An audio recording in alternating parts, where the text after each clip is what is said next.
김현정의 뉴스 쇼.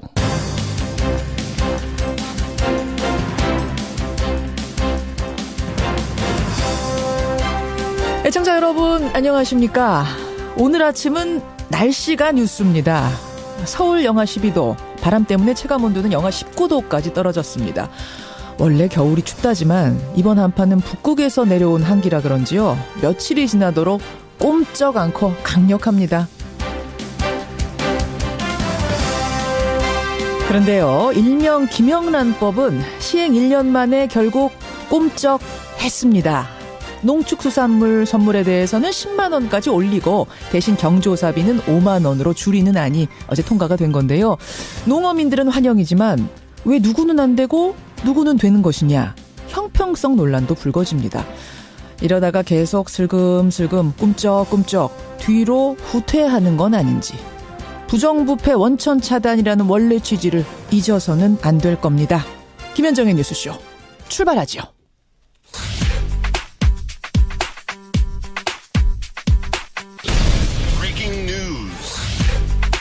김현정의 뉴스쇼가 주목한 오늘의 포인트, 김정훈 기자 나와 있습니다. 어서 오세요, 김 기자. 네.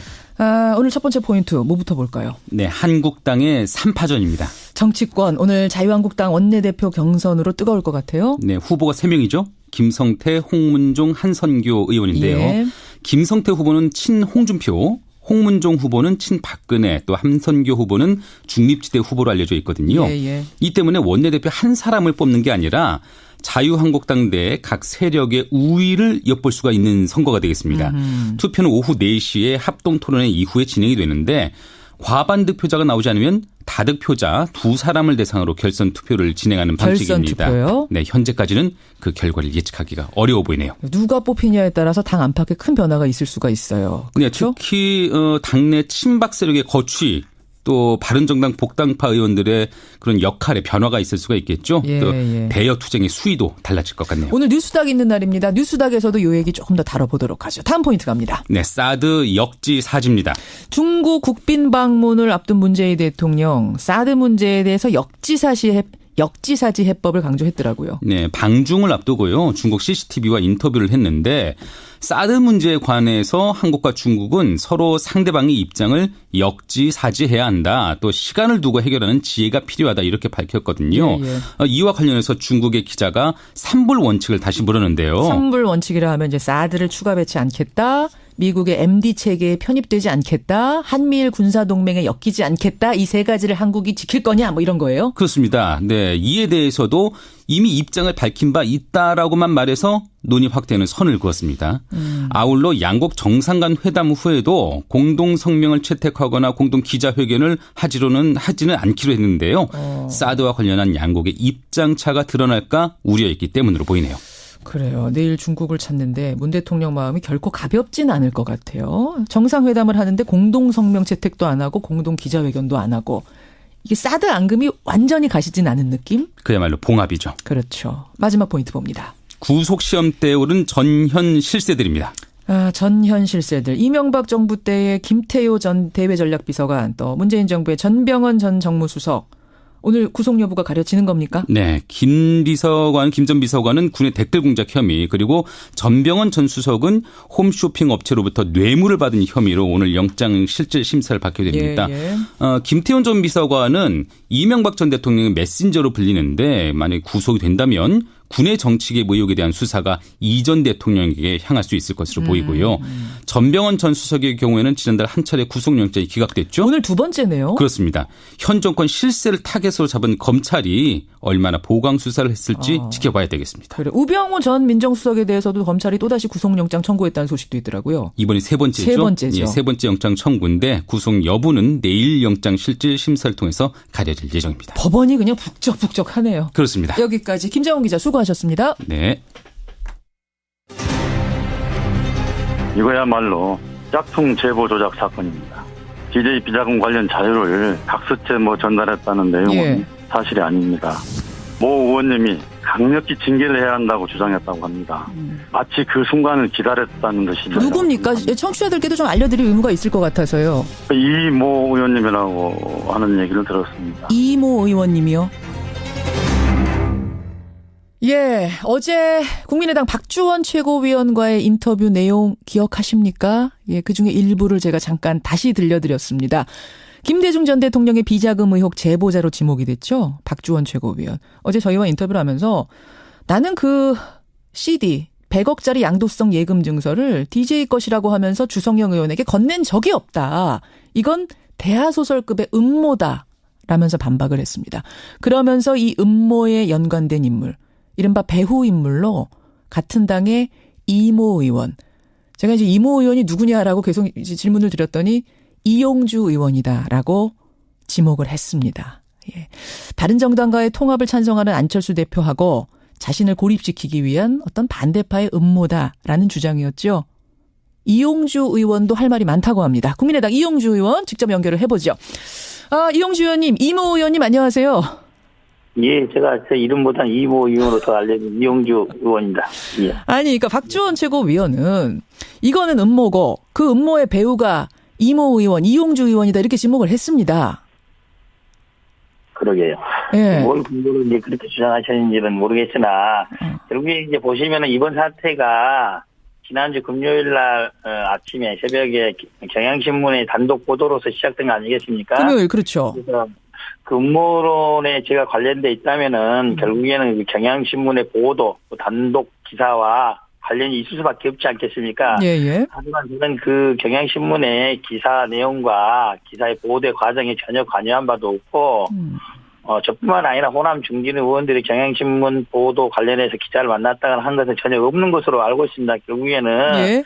이번 사태의 음모론의 근원지로 저를 주장하는 것은 번지수를 잘못 짚은 것이다. 번지수를 잘못 짚은 거다. 근데 박주원, 예, 말씀하세요. 박주원 최고님께서 지난 금요일 날 징계 절차를 제가 강력히 주장했다고 하는데 그것도 사실관계가 약간 틀린데요. 당일 오후에 저희들이 의원총회 연석회의가 있었는데 예. 그 당시 당의 모 중진 의원께서 사안의 시급성을 감안해서 비상징계 절차를 밟는 게 어떠냐라는 의견을 내셨고 다른 의원들도 많이 동의를 하셨습니다. 저도 동의한 것은 사실입니다. 그리고 그런 의견에 안철수 대표도 동의를 해서 비상징계 절차를 밟도록 하는 의견이 나왔던 것이지 제가 주장한 적 없다. 징계 절차를 해야 된다. 이런 의견을 냈던 것은 아닙니다. 그렇고 그 징계 주장하신 분은 박지원 전 대표시죠? 제가 직접 거명하지는 않겠습니다만은 어떤 당의 중진 의원이 그런 의견을 먼저 냈던 것은 사실입니다. 그렇게 해서 징계가 된 거고, 나는 전혀 앞장선 게 없다라고 말씀하셨는데, 박주원 최고위원은 근거로 무슨 얘기를 하시냐면, 경향신문 보도가 나온 그날 연석회의에서 이용주 의원이 기다렸다는 듯이 그 관련된 문건이라고 그러면서 제시를 하시더라. 그걸 그 사이에 어떻게 구해서 그걸 갖고 흔들 수가 있느냐. 사정당국으로부터 뭔가 그 자료를 받은 거 아니냐. 준비해놨다가 그날 흔드신 거 아니냐. 이런 주장을 하셨어요. 그러니까요. 그것도 제가 굳이 설명을 하자면 그죠.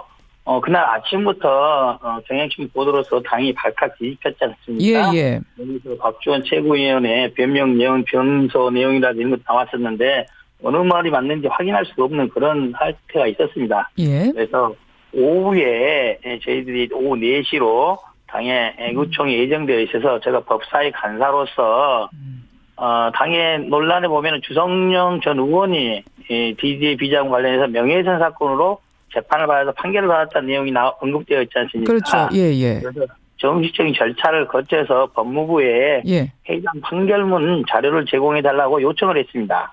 법무부에다가 그 당시 그 판결문 좀 주시오. 예, 그렇습니다. 그래서 오후에 그 의총 전에 의총하는 진행하는 와중에 그 판결문 절차를 판결문을 받았습니다. 그걸 받아 보니까 박주원 최고원이 말하는 내용은 이거잖아요. 본인이 주성영 의원을 만난 것은 맞고 자료를 준 것은 맞으나 그게 김대중 대통령의 비자금 관련 자료라 하면서 준 건 아니다라고 해명하고 있는데 저희 어제 인터뷰에서는요. 아예 2006년에는 만난 적도 없다. 만난 것 자체도 부인하셨어요. 자료를 건넨 건 물론 부인이고. 어쨌든 이제 그거는 처음에는 그렇게 이야기를 했어요. 맞아. 말이 좀 이제 바뀌었습니다만. 그래서 이제 그 내용을 보니까 주성영 의원의 해당 관련 판결문 내용을 보니까 그거는 검찰 관계자로부터 CD를 받았고 당시 검찰 관계자가 이 자료는 김대중 대통령의 비자금 의혹 관련 자료다.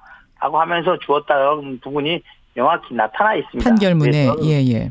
저희가 의원총회 때 그렇게 서로 다른 주장을 하고 있는데 주성영 의원의 판결에는 당시 검찰 관계자가 시드를 줄 당시에 이게 김대중 대통령 비자금 관련 차례다라고 하면서 주었다는 게 명확히 나타나 있어서. 자, 그런데 그 부분에 대해서 박주원 최고위원은 그 판결문에 제보자라고 써 있는 검찰 관계자가 나라는 걸 어떻게 알 수가 있느냐. 나는 만난 적도 없는데 그 관계없는 판결문을 가지고 와서 당장 그날 징계하자라고 하는 것이 이게 뭔가 음모 아니냐. 오히려 당 사람을 감싸면서 아니라고 같이 해줘야 될 사람들이 오히려 이쪽 편을 들고 있더라. 이건 음모다. 이렇게 주장을 하세요. 그 당일날만 하더라도 박지원 최고위원의 변명 내용은 주성영 의원을 만난 것도 맞다. 자료 준 것도 맞다. 단지 DJ 비자금 관련 자료라고 준 건 아니다. 이렇게 변명을 했었습니다. 지금 또 좀 내용이 달라졌겠지만은 예. 그런 상태에서 저희들은 누구의 말이 맞는지를 확인하기 위해서 당시 수사 관련 자료들이 없기 때문에 그 일단이라도 확인할 수 있는 판결문을 구해서 본 거죠. 알겠습니다. 그러니까 누구나 구할 수 있는 판결문, 특히 법사위 사람이 구할 수 있는 판결문이었다 이런 말씀이에요. 아, 지금 뭐 청취자 문자들도 들어오고 그럽니다. 또 이제 뭐 세간에 도는 이야기도 혹시 이용주 의원 뒤에 박지원 전 대표가 계시는 거 아니냐? 그러니까 뭐 배우의 배우설인가요? 이런 이야기도 혹시 들으셨어요? 예를 들면 그런 거죠. 만약에 저희들이 배우라고 한다면은. 예. 다 지난주 목요일 금요일만 하더라도 저희 당이 예산 정국을 잘 처리해서 예. 국민들로 지지가 좀 올라오고 있는 그런 상태 아니었겠습니까? 맞습니다. 그러면 이걸 터뜨려 가지고 그에 찬물을 끼얹을 필요가 있겠습니까? 앞뒤가 안 맞는 이야기죠. 굳이 찬물 끼얹을 이유가 있겠느냐? 그런데 말이죠. 사실은 지금 물론 맞습니다만 최근에 당 내에선 어떤 일이 있었냐면 바른정당과 통합을 하자는 안철수 대표 측이 있고 그건 안 된다라는 이른바 이제 호남계 의원들이 대립하고 있는 상황 아니었겠습니까? 그렇습니다. 그리고 경향신문 보도가 나온 그 다음 날 안 대표는 호남에 내려가기로 한 바로 그 순간이었거든요. 공교롭게도 타이밍이 그렇다 보니까 안 대표하고 안 대표 측근인 박 최고위원의 추락을 노린 음모다라고 음모론이 피어날 법한 정황이긴 했어요. 이용주 의원님. 결국 그것은 경향신문에서 담당 기자가 왜 그것을 그 날짜에 보도했는지에 대한 문제 아니겠습니까? 그것은 그쪽에 물어봐야 되는 것이지 저희들이 일개 야당이 국민의당이 경향신문 언론을 움직여서 그걸 조정을 했다라고 볼 수는 없죠. 아, 번지수 잘못 찾았다. 물어보고 싶으면 경향신문에 물어봐라 이 말씀이세요. 그렇습니다. 예, 알겠습니다. 근데 이제 박지원 최고위원은 이렇게 말씀하세요. 내가 뭐 그렇게 유명한 정치인도 아니고 나의 9년 전 의혹을 사정당국 기억실한 사람이 이제 와서 언론에 제보하고 보도가 나오는 게 이게 우연이라고 보느냐. 물론 뭐 국민의당 누군가가 직접 경향신문 기자하고 접촉은 안 했더라도 어디선가 소스가 흘러간 거 아니겠느냐. 뭐 이런 또 생각을 하시는 것 같아요. 뭐 그럴 수도 있다고 봅니다. 저도 이제 이 사건이 뭐 그런 의문은 있다고 보는데 분명한 건 이거죠. 이런 의혹이 지금에 있었던 게 아니라 제가 2008년 주동영 의원의 그 사건 당시 언론들을 다 찾아봤어요. 찾아봤더니 그 당시에 이미 주성영 의원이 관련 자료를 검찰 관계자로부터 받았고 줄 당시에 DJ 비자금 관련 자료를 줬다는 내용이 2008년도 언론 보도에 자세히 나와 있어요. 그래서 마치 이런 언론 보도 내용을 박지원 최고위원께서 마치 지금 처음 듣는 것처럼 하는 것은 맞지 않다. 앞뒤가 안 맞다. 이렇게 말씀을 드릴 수밖에 없습니다.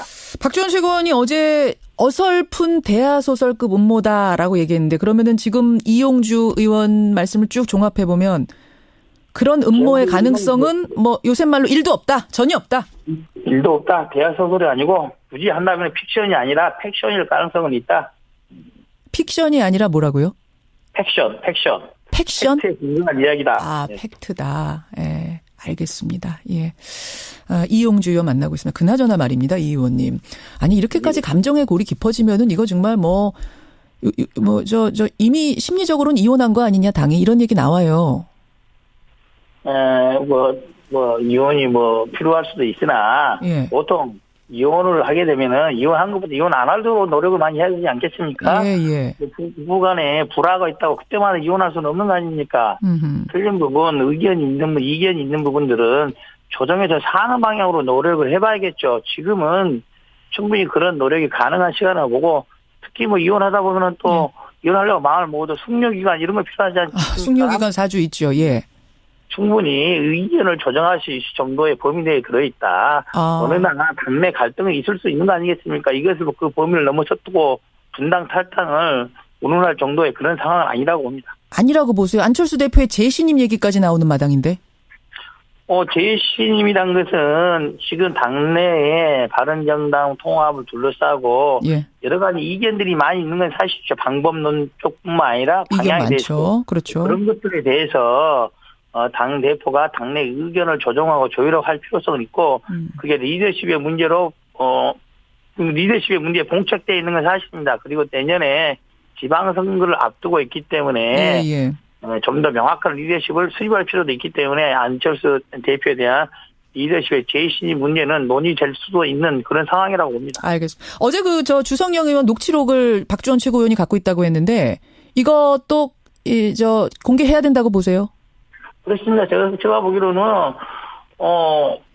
박주원 최고위원이 현재와 같은 입장에 있는데 주성영 의원이 거기에 대고 입을 맞춰달라 했다 이렇게 말하는 것은 정치인으로서 신뢰라든지 명예에 심대한 훼손이 되지 않겠습니까? 이것은 상대적으로 구속될 수도 있는 큰 문제이기 때문에 주성영 전 의원도 명확한 입장을 밝혀야 될 것이고 특히 박주원 최고위원께서 녹취록 지금 공개하셔야 합니다.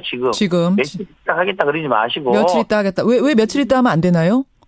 예를 들면은 수요일, 목요일로 징계 절차가 예정돼 있는데 그 절차에 불쑥 내게 되면 또 그게 편집이 됐네 안 됐네 어디가 빠졌네 이렇게 또 새로운 논란이 날 수도 있지 않습니까? 그래서 알겠습니다. 지금 공개해라. 빨리 공개하는 게 맞다. 논란을 종식시킬 수 있다. 이렇게 봅니다. 여기까지 말씀 듣겠습니다. 고맙습니다. 예, 감사합니다. 국민의당 이용주 의원이었습니다.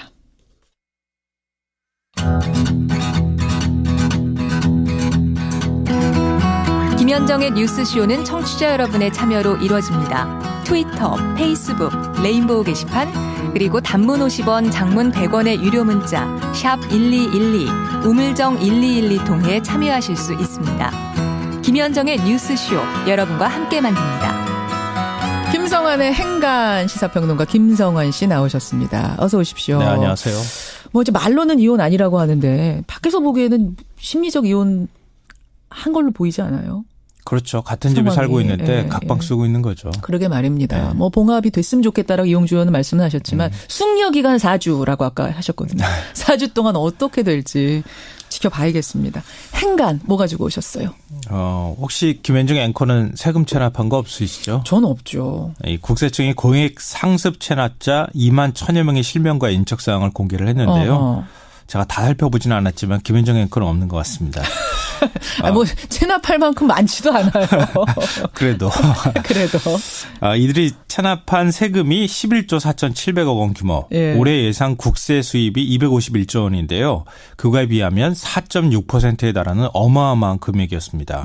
이 국세청 고액 상습 체납자 명단 공개. 이 뉴스의 행간을 좀 살펴볼까 합니다. 상습 고액 체납자만 추렸는데도 11조 4,700억. 네. 이야, 어마어마하네요. 올해부터는 명단 공개 대상이 3억에서 2억 이상으로 확대가 됐죠. 네. 그래서 공개된 명단도 작년보다 한 4,700명가량이 늘어났는데요. 이 체납 금액은 지난해보다 1조 8천억 그러니까 14%가량이 줄어들었습니다. 국세청은 이게 우리가 열심히 걷었기 때문이다 이렇게 자화자찬을 좀 하기도 하던데요. 이 고액 개인 상위는 모두 기업인이 차지를 했습니다. 기업인들. 이 상속세 447억 원을 내지 않은 유지양 전 효자건설 회장이 1위를 차지했고요. 효자건설 회장. 네. 2위는 증여세 392억 원을 내지 않은 신동진 전 이프 대표. 3위는 369억 원을 체납한 김우중 전 대우그룹 회장. 그리고 유병원 전 회장의 세 자녀 유섬나, 상나, 혁기 씨도 포함이 됐는데요. 이게 이제 본인 스스로가 만드는 어떤 그런 체납액이라 죄송합니다. 아유, 날이 추워서. 체납액이라기보다는 유병원 회장 사망으로 유 전 회장에게 추징됐던 증여세 115억 원이 상속이 된 겁니다. 여기도 증여세. 네. 이 최원석 전 동아그룹 회장, 이 노래 희나리로 유명한 가수 구창모 씨. 학창 시절에 굉장히 좋아했던 것 같은데요. 구창모 씨요? 희나리에? 네.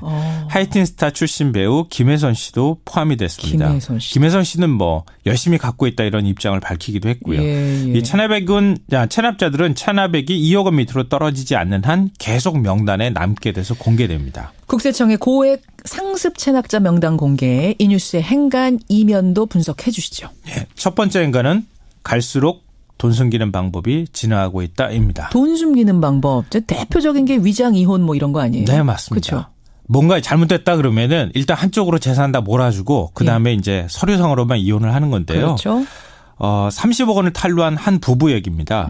국세청 직원들이 집수색에 들어갔는데요. 예. 금고 2개를 찾았습니다. 2개. 근데 문을 열어주질 않아요. 금고에. 원래는 금고문을 딸 수가 있는데 이럴 때 따지 않고 설득을 한다고 합니다. 새벽까지 승강이를 벌이다가 문을 열었는데요. 결국 열었어요. 5만 원권 4억 3천만 원 다발. 4억 5천만 원 상당의 골드바 3개가 쏟아졌다고 합니다. 그 조그마한 금고에 그러면은 잠깐만 얼마 들어있는 거? 거의 한 10억 원이 들어가 있는 거예요. 9억 원 정도 가까이 들어있었던 거죠. 골드바 3개가 이렇게 4억 5천만 원 들려면 엄청나게 컸을 것 같은데요. 그러게 말이에요. 또 국세청 수색에 대비해서 돈 숨기는 방법도 천태만상입니다. 어떤 식입니까? 예전에는 수색에 들어왔다. 그러면은 문을 안 열어주고 기다리고 있다가 그 사이에 돈 숨기는 거거든요. 세탁기에 갖다 넣어놓든가 아니면 아궁이에 넣는 경우도 있었습니다. 이게 또 전통적인 방법이었죠. 이번에는 소파가 등장했습니다. 소파가요? 이 범죄 영화 보면 소파 칼로 쫙 뜯으면은 현금 막 나오는 거 그거 보신 적 있으시죠? 영화에서 봤죠. 그런 영화 장면이 똑같이 있었던 거예요. 진짜로요? 소파 등받이에 1,000만 원짜리 수표 등 4천만 원을 숨겼다 들통난 사람도 있다고 합니다. 그럼 이 사람은 국세청에서 이렇게 들이닥칠 걸 알고 평소에 알고 살았다는 거잖아요. 아예 그렇죠. 다 대부분 들이닥칠 줄 아는 거죠. 이 정도 고액 체납자들. 소파 등받이에다가. 네네. 참 대단하네요. 쫓기는 자와 쫓는 자. 정말 그야말로 세금 전쟁입니다. 두 번째 행간은요? 두 번째 행간은 숨기는 게 더 쉽다는 인식이 팽배하다입니다. 그래요? 이 국세청 명단을 보면은요. 이 국세청이 뭐 공개를 하는 것도 중요하지만 더 그 이전에 잘 걷는 게 중요하지 않겠습니까? 그렇죠. 근데 국감에서 공개된 자료나 이런 것들 보면 고액 상습 체납자에 대한 징수율이 1.2%에 불과합니다. 1.2%? 네. 그러니까 이걸 뒤집어서 해석하면 제대로 못 걷거나 안 내고 있거나거든요. 그러니까 국세청 직원들이 허구한 날 체납자 집만 찾아다닐 수는 없잖아요. 그렇죠. 뭔가 제도적 보완이 좀 필요하다는 거고요.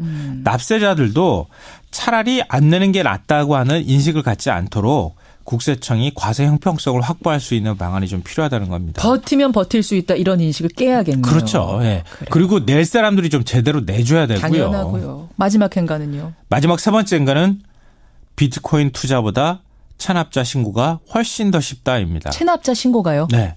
요즘 뭐 비트코인 광풍이라고 하잖아요.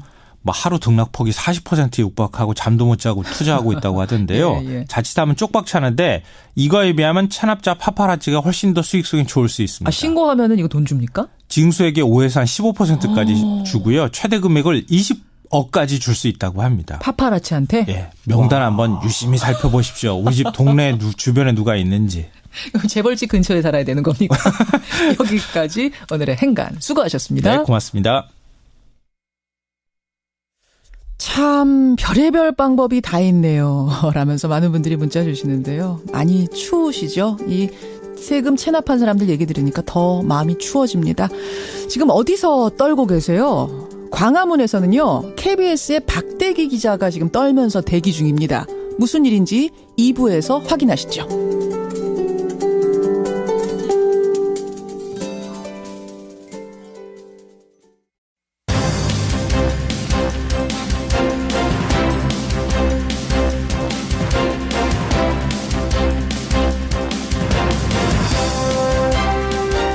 뉴스쇼 2부 출발합니다.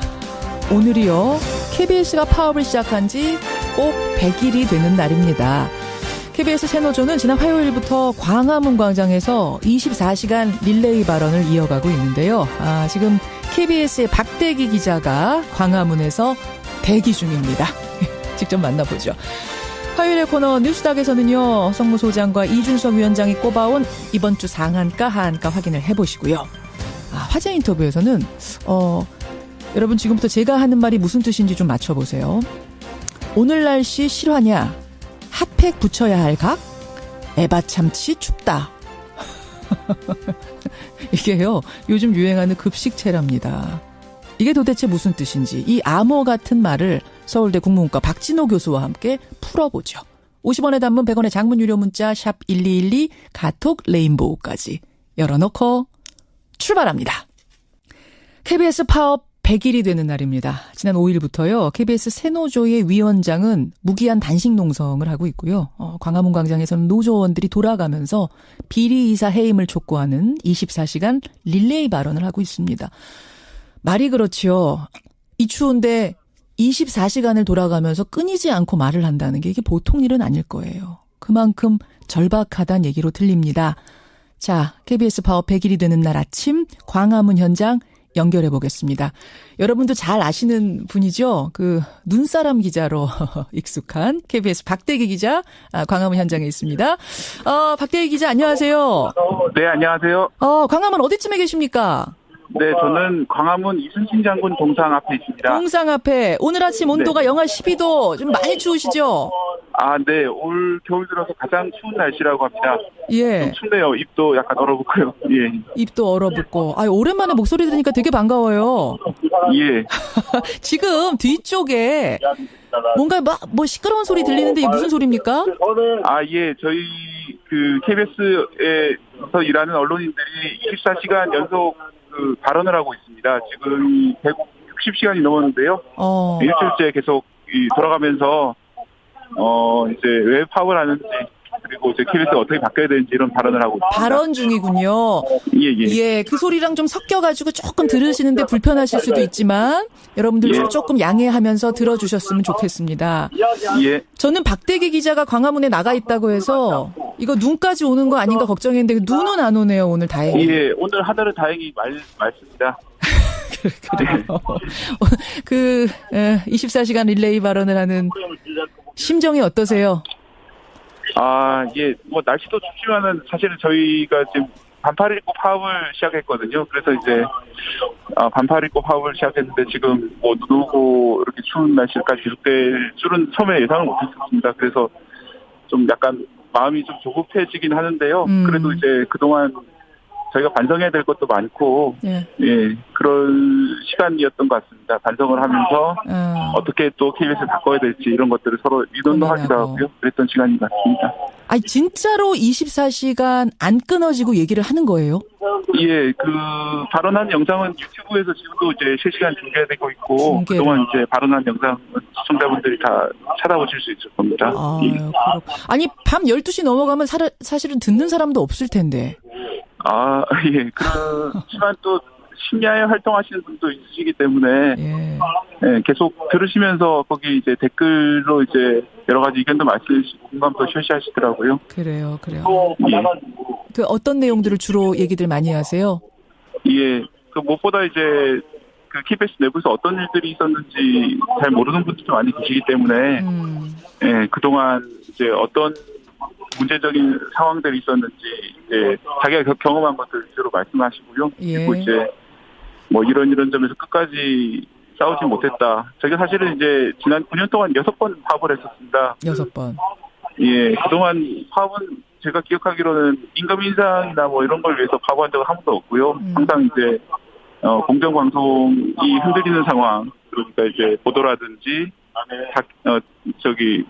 교양 프로그램이라든지 이런 것들이 이제 나가야 될 방송이 안 나가고 이런 상황이 벌어져가지고 파업이 계속 벌어졌는데요. 예. 그런데 이제 저희가 뭐 제대로 끝까지 싸웠으면은 어떻게 저희 힘으로 이렇게 해결할 수 있었겠지만은 왜 그러지 못했나 이런 거 반성을 하고 있습니다. 반성도 하고. 오늘 아침 뉴스를 보니까요. 근데 박대기 기자. 노조가 지목한 그 비리 이사에 대해서 방통위가 해임 절차에 돌입했다. 이런 뉴스가 나왔더라고요. 그럼 이제 다 된 거 아닌가요? 해결된 거 아닙니까? 제가 생각하기로는 그렇지는 않습니다. 그게 이제 해임 절차가 뭐 오늘 결정해서 내일 바로 할 수 있는 그런 것은 아니고요.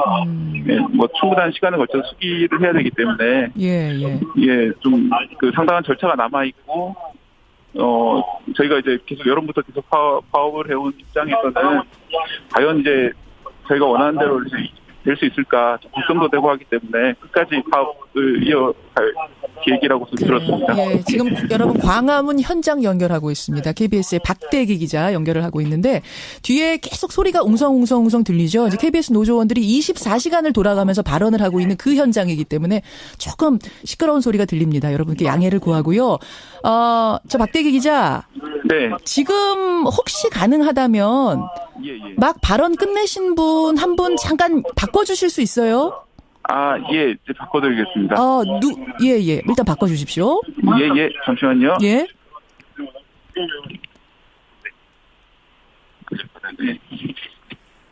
네, 여보세요? 안녕하세요. 네네. 누구십니까? 네, 저는, KBS 영상제작국의 카메라 감독 김기룡 감독입니다. 그리고 지금 저는 조합원 자격으로 지금 저희 릴레이 발언에 지금 참여하고 있고요. 예. 조금 전에 뒤에서 계속 말씀하시던 그분이신 거예요, 그럼? 네네네, 맞습니다. 예. 그러시군요. 많이 추우시죠? 네, 좀 많이 춥긴 한데요. 예. 근데 저를 비롯해서 또 동료분들 다 같이 나와가지고 릴레이 발언에 참여해 주시고 있어서. 예. 네, 그렇게 막 춥다는 생각은 안 드네요. 예. 그 주변에 있는 분들이 몇 분이나 계시는지 모르겠어요, 아침에. 근데 한번. 지금. 네, 거의 한 20분 가까이 계시는 것 같아요. 20분이나 아침에. 이게 가능한 건지 모르겠습니다. 생방송이니까 한번 제가. KBS의 직원들, 동료들, 또 뭐 청취자들을 향해서 힘찬 기합 소리 한번 들려주실 수 있을까요? 주변 분들 같이? 네, 알겠습니다. 그러면. 될지 모르겠어요. 예. 그럼 제가 다시 KBS 국민의 방송으로라고 구호를 외치면. 그 동료, 이제 선후배분들이 똑같이 후창을 하도록 하겠습니다. 한번 해보세요. 예. 네, 그러면 하겠습니다. 예. 다시 KBS 국민의 방송으로.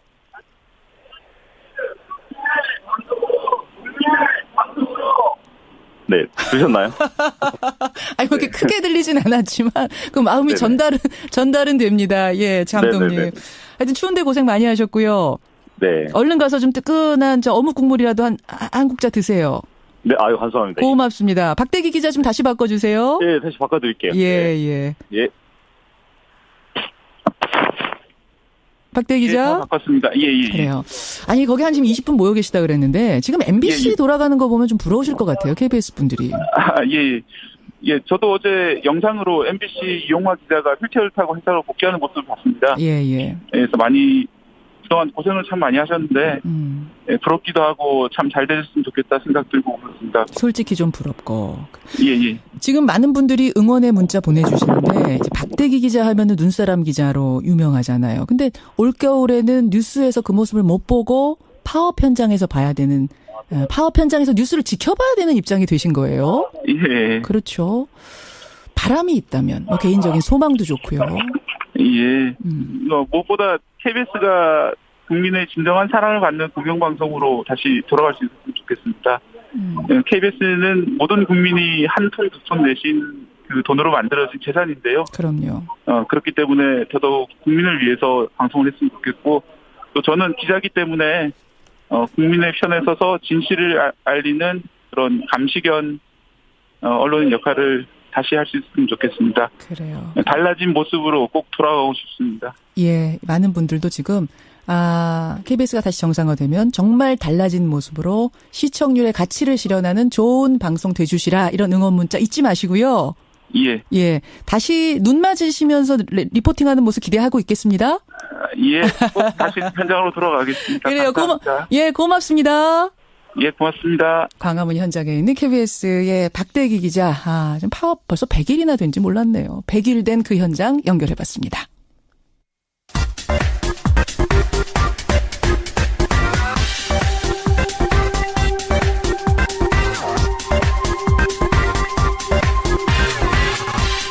미국엔 나스닥, 우리나라엔 코스닥이 있다면 뉴스쇼에는 뉴스닥이 있습니다. 뉴스쇼 증권시장 뉴스닥, 오늘도 세미래정책연구소 허성무 소장, 바른정당 이준석 노원병 당협위원장 나오셨어요. 어서 오십시오. 예, 안녕하세요. 네, 안녕하세요. 정말 춥죠? 예.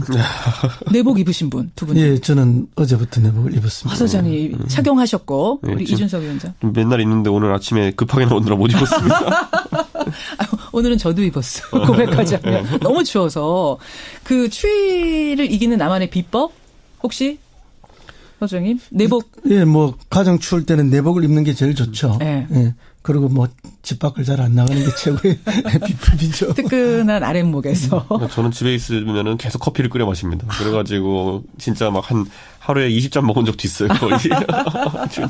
그래요. 굉장히 날씨가 오늘 추운데 정치권은 상당히 뜨겁습니다. 국민의당은 아까 인터뷰 들으셨겠지만 지금 안에 그 분위기가 이건 뭐라고 해야 돼? 용암 끓듯이 끓고 있다 그래야 되나요? 부글부글 중이고 자유한국당은 오늘 원내대표 경선의 날입니다. 결전의 날이고 상한가 하한가 뭘 골라오셨을지 굉장히 궁금해지는데 아마 이 이야기들도 다 들어가 있을 것 같아요. 상한가부터 보겠습니다. 허 소장님.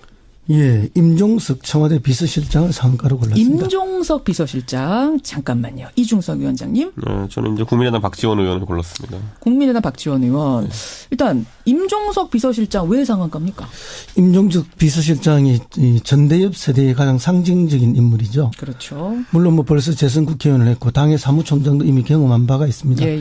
그리고 중간에 조금 침체기를 겪었는데 지난 대선 과정을 겪으면서 정치권 전면에 급부상을 했고 어쨌든 지금 서울시장 후보로 끊임없이 거론이 되고 있죠. 본인은 일단 아니라고 얘기는 했잖아요. 예, 지난번에 전남지사 이야기도 나왔고. 맞아요. 근데 뭐 대통령이 이제 그 광주 야구 경기 시구하러 가실 때 따라갔는데 그거 하나만으로도 왜 따라갔나. 또 뭐 전남지사 나가는 거 아니냐. 뭐 이렇게. 온갖 억측들이 난무했죠. 그런데 이번에 아랍에미레이트하고 레바논 특사로 갔습니다. 맞습니다. 예, 뭐 그때는 뭐 상상할 수 없는 그때를 뛰어넘는 지금 온갖 억측들이 난무하고 있거든요. 왜 갔는가? 비서실장이 왜 아랍에미레이트와 레바논의 특사로 갔는가? 이건 모종의 다른 임무 있는 거 아니야? 그렇죠. 이런 얘기가 뭐 막 돌아요. 맞습니다. 청와대에서는 뭐 그래도 비서실장쯤은 가야만 대통령의 진정성이 전달될 수 있다. 그리고 군인들에 대한 위로, 격려다. 그 액면 그대로 봐달라고 이야기하지만 어느 언론도 어느 국민도 액면대로 지금 보고 있지 않죠. 그렇죠. 특히 이제 제일 처음에 터져 나왔던 것이 대북 비밀 접촉설이었습니다. 그러니까 레바논에 가서 북한하고 뭔가 접촉을 하려고 이제 대통령이 특사 파견한 거 아니냐. 그렇죠. 대화에 물꼬 트기 위해서 이런 얘기들. 만약에 이제 임종석 비서실장이 아니라면 그런 특사설이 안 나왔겠죠. 비밀 접촉설이. 그런데 이제 임종석이기 때문에 그런 이야기가 나왔을 거라고 봅니다. 그래요. 그만큼 정치적 무게감. 또 대통령의 측근이라는 이런 것들이 작용을 했다고 봅니다. 그만큼 이제 임종석 비서실장은 이미 그 우리 세대의 가장 정치의 중심에 선 인물로 들어와 있다는 것을 상징적으로 증명하는 것이고요. 또 물론 이제 국민들의 바람이 있죠. 워낙 지금 남북 관계가 안 좋고 뭐 미사일 핵실험 또 동계올림픽이 곧 열릴 텐데 이거의 성공 여부도 불투명 이러니까 막 그나마 비밀 접촉이라도 했어. 좀 남북관계 풀렸으면 좋겠다 하는 이제 국민들의 이런 바람도 있는데 과거의 정권에서는 비밀 접촉설이 있어도 국민들 별 관심이 없었어요. 맞아요. 언론도 그렇고. 그런데 이렇게 이제 큰 관심을 받는 것은 결국은 임종석이 갖는 정치적 무게감 때문에 그런 겁니다. 그래서 이제 그게 아니다라고 끊임없이 청와대가 부인을 하니까 그러면 지방선거 띄워주기가 아닌가? 그런 얘기 이런 이야기도 나오고 그런 정도로 뭐 그 안 띄워줘도 원래 떠 있는 사람인데 이런 이야기 되니까 그러면 뭐지? 전 정권이나 전 정권 사정을 위한 사전 양해 구하기 뭐 이런 이야기까지 지금 나오는. 그 뭐냐면은 이제 MB 정부의 자원 외교 비리를 캐러 거기 보내진 거 아니냐 이런 얘기가. 뭐 비리는 이미 캤는데 그걸 이제 본격적으로 수사를 하려 하니 그 상대국이 있으니 상대국의 사전 양해 구하러 간 게 아닌가. 온갖 별 얘기가 다 난무하고 있습니다. 이제 그럴 정도로 임종석의 작은 움직임에도 언론과 국민의 관심이 간다. 왠가 지난번에 보면 뭐 부항 뜬 거 가지고 뭐 난리가 나지 않았습니까? 그다음에 뭐 대통령 미국 출국할 때 환하게 웃는 모습 가지고 또 난리가 났죠. 한마디로 스타예요. 스타 이슈메이커. 뭐라든지 다 관심이 되는. 그만큼 임종석과 그 주변 세력들이 이제 대한민국 정치의 중심에 와 있다는 것을 반증하는 거라고 봅니다. 그럼 지난번에 자유한국당 전희경 의원하고 주사파 논쟁이 있었잖아요. 그거는 타격 안 된 겁니까? 뭐 타격이라기보다는 오히려 임종석이 존재감을 키워준 것이 아닌가. 도와준 거예요? 뭐 임종석이 정치권에 들어오면서 이미 주사파는 다 던지고 들어왔을 텐데 그걸 굳이 뭐 수십 년이 지나서 다시 끄집어내 봐야 어느 국민이 뭐 그걸로 임종석을 다시 그렇게 생각하겠습니까? 그런데 그런 측면이 있죠. 예를 들어 주사파 논쟁이 있었고 예를 들어 임종석 의원이 과거에 주사파 활동을 했던 건 사실이고 아까 허 소장님 말씀하신 그렇지만 이제는 전향했겠죠. 그런데 이제 다만 대북 협상을 하는 데 있어가지고 만약에 과거에 예를 들어 박정희 정권의 비서실장 같은 느낌으로 이제 대북 특사로 만약에 임종석 의원이 활동하게 되거나 이렇게 된다면은 그때는 국민들이 약간 불안해할 수 있는 부분이 있습니다. 적합하냐? 왜냐하면 과거에 이제 상당히 이제 북한의 옹호적인 입장으로 학생운동을 했던 적이 있기 때문에 물론 완전히 바뀌죠 사람은. 예를 들어 하태경 의원도 그렇게 했다가 지금은 완전히 예. 반북주의자 중에 최고 반북주의자 아니겠습니까? 그런 그렇죠. 것처럼. 그런데 임종석 실장은 그렇게 하기 위해서 이제 본인의 사상에 대한 부분은 한번 전향했다라고 또 이제 밝히는 것도 뭐 굳이 다시 밝혀야 된다면은 그런 임무를 하기 전에 한번 다시 나는 자유대한민국을 옹호한다라고 이제 이야기하면 될 것 같고 이번에 다만 이제 아랍에미리트라는 국가가 낀 거에 대해서는 예. 결국에는 MB 정부와 엮어가지고 바라카 원전을 다시 이야기하지 않을까라는 생각을 하게 되고 두 가지 측면 볼 수 있는 게 첫째로는 바라카 원전 같은 경우에 현재 진행형입니다. 건설 및 운영 현재 진행형이기 때문에 최근에 정부의 탈원전 기조에 대해서 해명하러 간 것일 수도 있고요. 아니면 예를 들어 바라카 원전 이제 수주 과정이 있어가지고 MB 정권에 있었던 일에 대한 아까 허수님 말씀하신 것처럼 검찰 수사라든지 이런 거 있다면은 그거에 대해서 아랍에미리트가 뭐 운영 국가로서 이제 불안해하지 않도록 어떻게 좀 이야기하는 역할을 당신들에 대해 어떤 적대적인 감정이 있는 건 아닙니다. 뭐 이런 걸 미리 사전 양해구하기 위해서. 몇십 조짜리 프로젝트인데 그 대상국인 아랍에미리트 입장에서는 얼마나 불안하겠습니까? 한국에서 무슨 이야기가 나오면은. 그렇기 때문에 그런 측면 때문에 비서실장이 특사라고 한 것이 아닌가라는 생각이 듭니다. 그래도 여기서 객관적 사실은 짚고 가야 될 게요. 뭐요? 주사파였다고 규정하는 건 잘못된 것이고요. 또 북한의 이런 일을 했다는 것도 잘못된 일입니다. 그렇죠. 그때 당시에 북한에 대해서 객관적 평가나 가치를 인정하고 그 부분에 대해서 우리가 객관적으로 접근하자는 이야기를 아마도 그때 전대입 세대들은 했다고 생각합니다. 임수경 의원을 보낸 거는 맞잖아요. 북한에 임수경을 보내면 북한을 찬양하는 겁니까? 그런 건 전혀 아니죠. 그러니까 그 단순 논리로 그 임종석 의원의 정치적 성향을 그냥 이렇게 확정적으로 매도하는 것은 옳지 않다고 보고요. 전대협 의장 출신이라는 것만 팩트다 이 말씀이신 거죠. 그건 팩트죠. 그렇죠. 예. 그래요. 그 청와대에서는 지금 두 가지 다 부인했거든요. 북한과 접촉하러 간 것도 아니고 뭐 그 나라에다가 양해구하러 간 것도 아니다라고 했지만 사실은 어떤 큰 역할을 하러 간 게 아니면은 비서실장까지 보낼 이유가 있었겠느냐라는 얘기가 나올 수밖에 없는 상황. 부인했기 때문에 더 확정적이죠. 제가 봤을 때는. 오히려. 예. 왜냐하면 그런 것들에 대한 보도를 인지하고 있고 민감하게 반응한다는 거니까요. 어쨌든 상한가라는데 두 분 다 동의하시는 거죠. 임종석 비서실장. 국민의당 박지원 의원을 이준석 위원장은 상한가에 올리셨는데 예.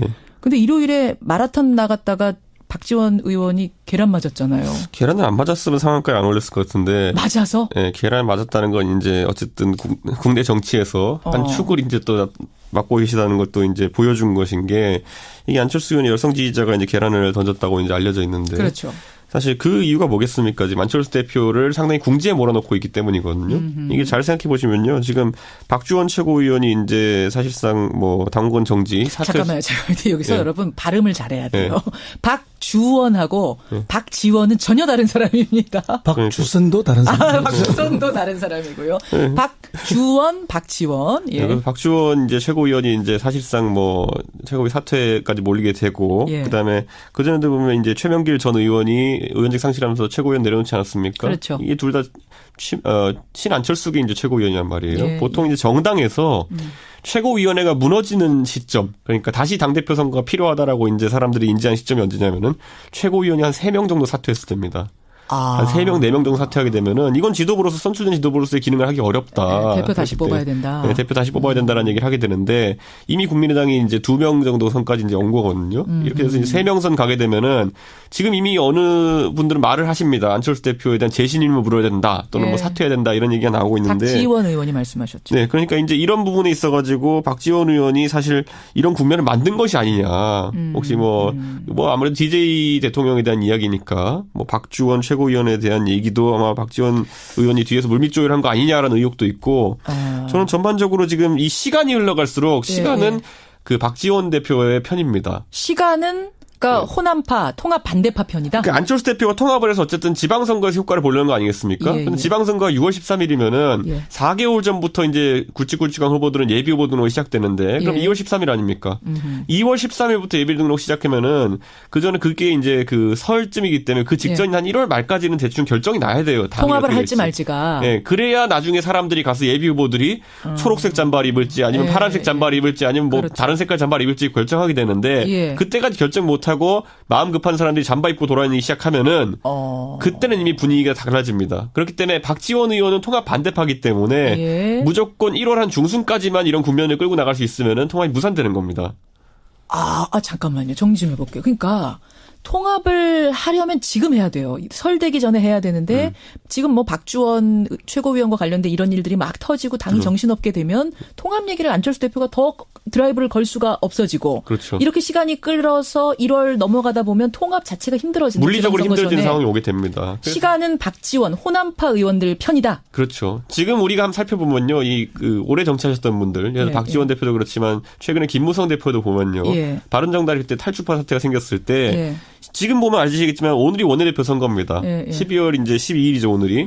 그렇게 되기 때문에 한 달쯤 전에는 자유한국당에 가가지고 후보군인 김성태 의원을 도와줘야겠다는 공감대가 있었던 겁니다. 알겠습니다. 그런 의미에서 그럼 통합 타이밍 놓쳤다고 보세요? 박지원 대표도 이제 1월 중순 정도까지만 끌면 된다 생각하고 역산해서 지금 이제 시간을 끌고 있는 겁니다. 그럼 통합 어렵다고 보세요? 어떻게 보세요? 지금 상황에서? 지금 상황에서 안철수 대표 그래서 많은 기대를 하지 않고 던지든지. 그러니까 아예 확 던지든지 그냥. 던지고 무조건 하겠다 통합으로. 던지든지 아니면은 뭐 이렇게 뭐 협상하고 뭐 전국을 돌면서 사람을 설득해서 하겠다 이렇게 하는 순간 박지원 대표의 지연 전술이 그냥 말려서 불가능할 거라 봅니다. 자, 그런 의미에서 박지원 전 대표, 박지원 의원을 상한가로 뽑아오셨는데 제가 방송 전에 잠깐 들어보니까 허 소장님은 하한가로 국민의당 호남 중진들을 뽑으셨더라고요.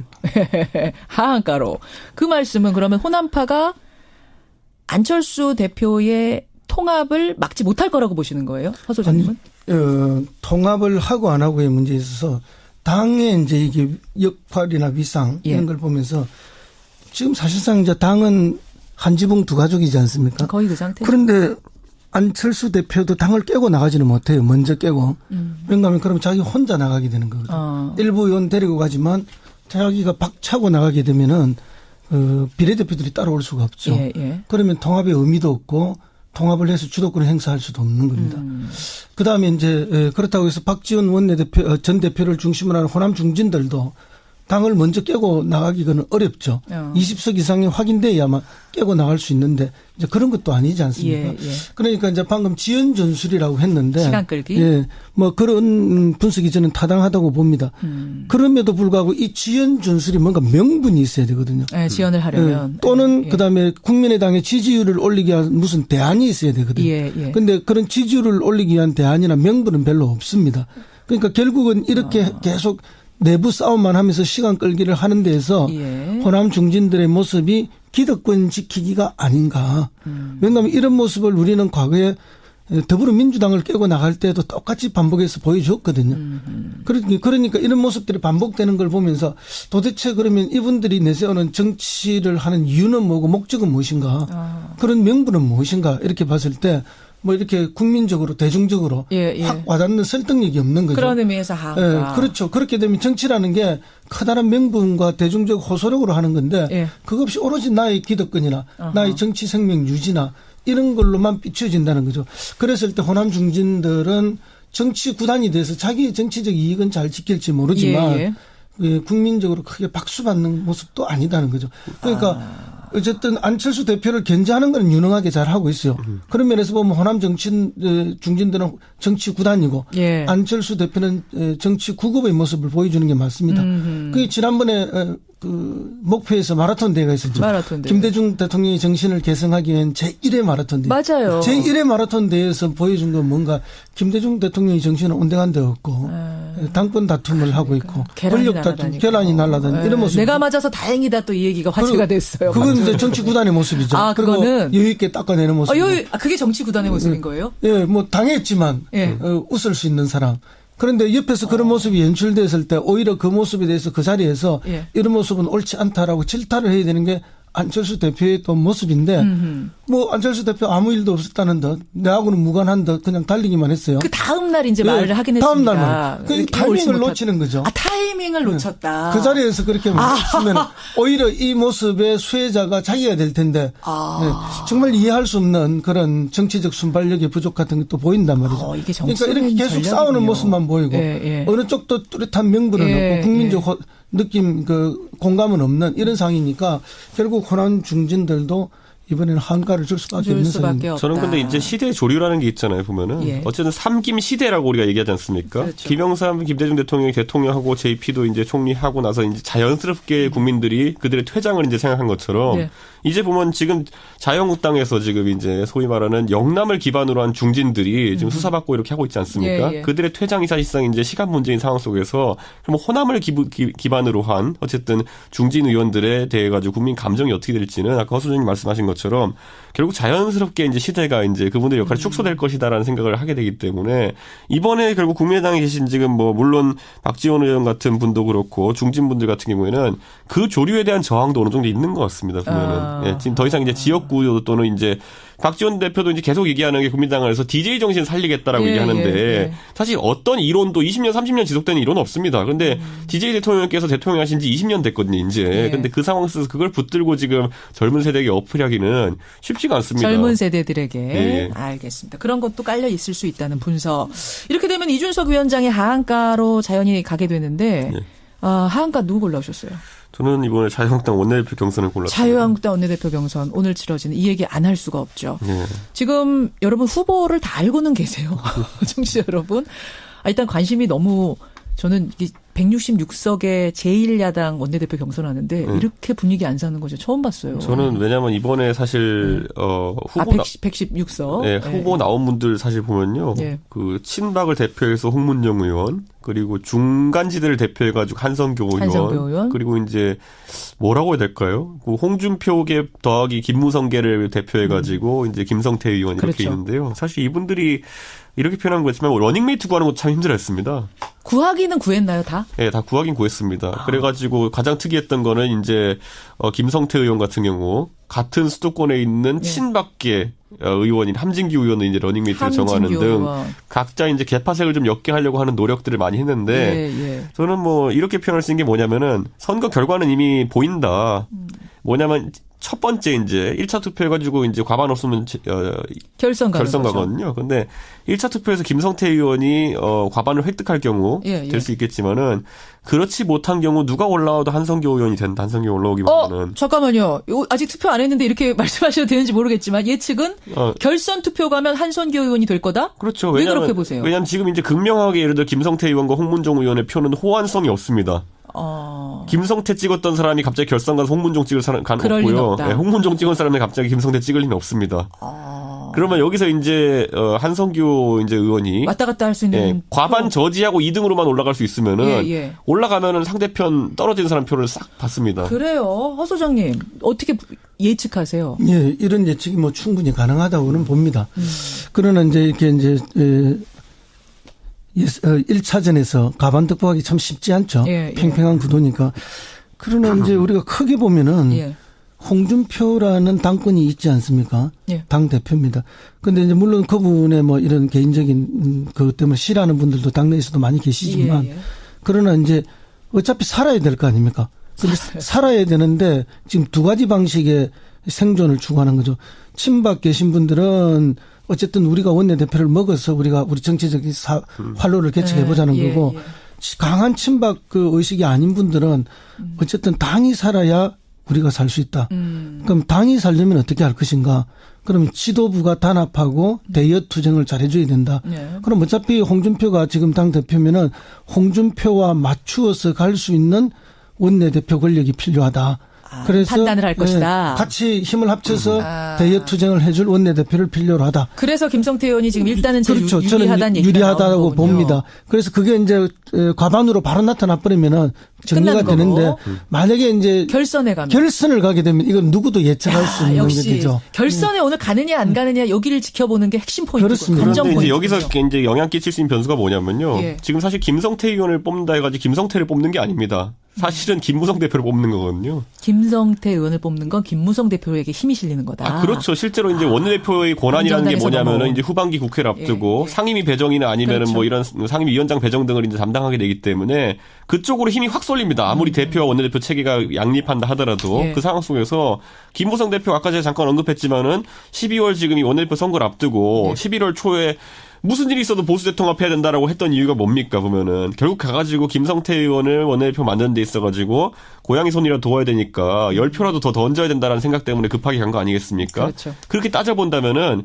이걸 이기게 됐을 때 결국에는 김성태 의원의 사실상 영향력 끼칠 수 있는 김무성 대표에게 당권이 간다고 보는 것이 맞습니다. 그렇기 때문에 이 부분에 있어가지고 그에 대한 저항감이 친박계는 상당히 작동할 겁니다. 친박의 반발이 작동할 그렇기 거다. 때문에 김성태 의원은 그걸 또 반발을 희석시키기 위해 가지고 함진기 의원 같은 경우를 대호에서 이탈시키려고 했던 거거든요. 그렇군요. 친박계를 끌어들이는. 그뿐만 아니라 이제 영남권의 원내 수석 부대표까지도 이제 손을 잡게 되는 거죠. 그렇군요. 이제 정치는 원래 합종 연행이 있는 거죠.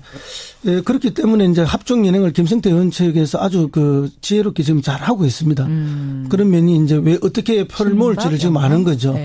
그 다음에 이제 방금 김무성 의원과의 갈등설을 미리 이야기했는데, 그래도 뭐 당연히 갈등은 정치 권력이라는 게 이제 한 단계에서는 연합하고 가다가 그 단계를 넘었으면 또 갈등이 생기는데, 그래도 지방선거가 있기 때문에 그때까지는 표면 노출이 좀 덜할 것이다 저는 그렇게 봅니다. 오늘 친박이 어느 정도 뭉친지 보려면 투표 들어가기 전에 최근에 좀 곤란한 일을 겪고 있는 최경환 의원 그리고 좀 아프다고 알려진 이우연 의원이 투표장에 나타나는지 보면 됩니다. 그 정도로 이제 친박이 뭉치느냐 못 뭉치느냐 바짓가랑이 다 끌어올려가 선거에 임하는지는 그걸 보면 알 수 있습니다. 이제 보면은. 오늘요. 최근 들어서 한 뉴스닥 중에 제일 정치적인 분석이 날카롭게 빛나던 허성무 소장님 안경도 중간에 끼시고 뉴스닥 상한가 한가 문을 닫으면서 이준석 위원장님 내일은 내복 입고 다니셔야 돼요. 감기 걸려 큰일 나요. 고생하셨습니다. 네, 감사합니다. 뉴스닥 감사합니다. 허성무 소장 이준석 위원장이었습니다.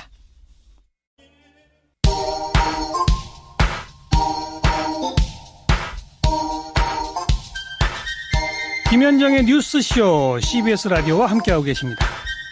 저는 퇴근길 시사자키 정관용입니다. 김남힘님 4.16 합창단 응원합니다. 8612님도 4.16 합창단 가슴이 먹먹하고 뭉클해지네요. 김미현님도 문자 주셨고요. 박명세님도 응원글 남겨주셨습니다. 오늘 이 세월호 합창단을 마지막 편으로 해서 CBS 특별기획 2017 대한민국 소리유산 30부작이 마무리가 됐습니다. 어떤 소리가 여러분 제일 기억에 남으세요? 사실은 이제 뉴스를 1시간 반 동안 빽빽하게 긴장감 있게 전해드리다가 이 3분 동안은 저는 힐링의 느낌을 가졌었거든요. 30부작 그동안 고생해준 유창수, 민경남, 박선영, 김지민 PD, 또 정결이, 곽지연 리포터. 고생 많이 했습니다. 청취자들께도 많은 힐링의 시간이 됐으면 좋겠습니다. 응원 문자 보내주신 여러분들 고맙습니다.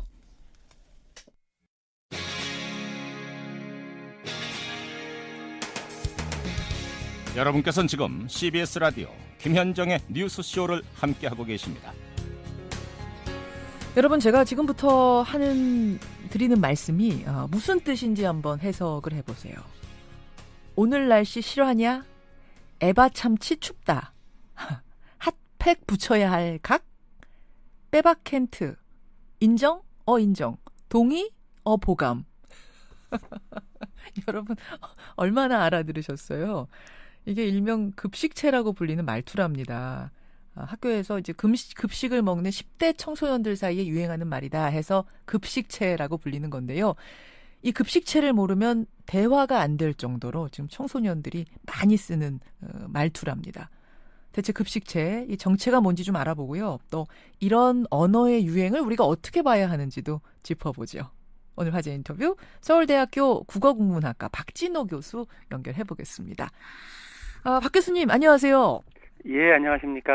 제가 앞에서 읽은 그 문장 오늘 날씨 싫어하냐? 핫팩 붙여야 할 각? 빼박 캔트? 동의, 보감. 이게 도대체 무슨 소리예요? 예, 저도 처음에는 좀 의아하고 모르는 게 많았습니다만, 예. 저도 인터넷 찾아보고 젊은 사람한테 물어보고 해서 좀 많이 공부를 했습니다. 그래서 실화냐 이거는 예컨대 오늘 날씨 영하 10도라는데 그거 진짜냐, 정말이냐라는 뜻을 좀 재미있게 표현해서 실화냐 이렇게 표현을 하는 것 같고요. 진짜냐, 예. 빼박 캔트란 말 참 재밌는데 빼도 박도 못하고 약간 이런 뜻을 이제 빼도 박도의 첫 글자 빼 박다고 예. 하지 못한다를 영어에 can't를 써가지고 이렇게 쓰는 겁니다. 아, 빼박은 전 대충 이해했는데 can't가 그러니까 뭐 할 수 없다 can't예요? 예. 각이냐는 뭐예요? 뭐뭐 할 각이냐? 예, 이거는 원래 이제 아마 당구 칠 때 이런 각도에서 이렇게 치면 어떻게 될 각이다 이런 말에서 온 것 같은데 그냥 내가 예상컨대 어떻게 될 것 같다라는 뜻으로 무슨 각이다 이렇게 표현을 하는 것 같습니다. 핫팩 붙여야 할 각? 이거는 그럼 핫팩 붙여야 할 상황이야? 이 소리예요? 오늘 너무 추워서 아마 핫팩을 붙여야 될 것 같다 이런 뜻이고요. 동의? 하고 물어보니까 보감. 이건 뭐예요? 이거는 이제 그 동의 보감 아시기 전에 인정 이거부터 먼저 공부를 하시는 게 좋을 것 같은데. 그 인정? 인정. 이게 뭐예요? 이거는 뭐 내 말 인정하느냐, 내 말에 동의하느냐라는 거를 그냥 명사 인정만 써서 인정 이렇게 물어보고 대답할 때 누구세 네 말에 동의한다라고 할 때 인정 하는데요. 예. 이거를 뭐 초성만 따가지고 이응지읒 이응지읒 이렇게 쓰기도 하고요. 예. 그래서 이제 인정하고 물어보는 것과 같은 뜻으로 동의 이렇게 물어봤을 때 이제 동의보감이란 책하고 이제 같은 말이 들어 있으니까 물론 이제 동음이의어입니다만. 예. 이제 동의할 때 그래 동의라고 답할 거를 보감 답하는 식입니다. 예를 들면 또 어떤 말이 있습니까? 혹시 뭐 오지고 지리고 이런 말 들어보셨습니까? 아니요, 전 처음 오지고 지리고가 이게 무슨 말이에요? 기존 사전에도 있고 이제 옛날부터 쓰던 말인데 요즘 젊은 사람들은 훌륭하다, 최고다. 그럼 제가 하나 문제 더 내볼까요? 그러세요. 급식체. 기역, 이응, 디귿 뭔지 아시겠습니까? 기역, 이응, 디귿?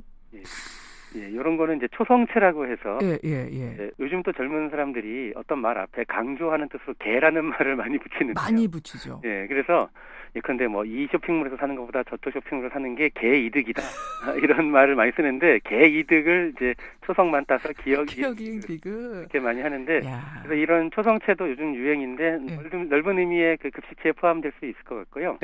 이거 진짜 어렵네요. 이건 이제 급식체라는 게 말 표현의 유행이라면 야민정음이라고 해서 표기하는 문자의 유행도 있다면서요.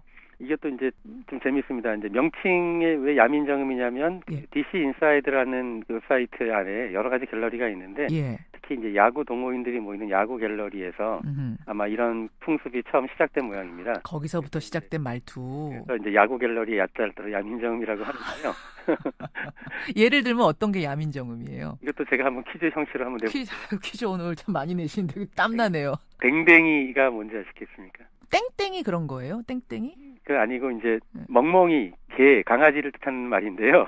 댕댕이가 어떻게 멍멍이에요? 댕자하고 멍자가 서로 좀 그렇게 혼동되기 쉬운 글자들이거든요. 여러분 한번 그 머릿속으로 그리면서 지금 말씀을 들어보세요. 그러니까 댕이라고 쓰고 멀리서 보면 그게 멍멍이로 보인다. 예, 그러니까 댕자하고 멍자하고 헷갈릴 수 있죠. 그러네요. 그래서 일부러 그걸 이용해가지고 멍이라고 써야 될 때 댕이라고 쓴다든지 아니면 거꾸로 댕이라고 써야 될 때 멍이라고 쓴다든지 이제 하는 식입니다. 또 어떤 게 있어요, 그럼? 띵작. 띵작이 뭐예요? 명작입니다, 명작. 띵자도 띵, 디귿 2개 쓰고 멀리서 언뜻 보니까 진짜 명자 같이 보이네요. 예. 그러니까 일종의 수수께끼 같은 거죠. 뭐 재미를 추구하거나 재밌게. 이런 이제 성향이 사람들에게 있는데 읽는 사람이 추리를 해야 되는데 추리해서 맞춰봐라. 이런 수수께끼도 출발을 했고 많이 쓰이다 보면 이제는 젊은 사람들은 쉽게 아는 게 돼버린 거죠. 그럼 급식체도 더 못 알아듣겠는 말들인데 그것도 지금 유행하고 이게 그 밑에 숨겨져 있는 심리는 뭘까요?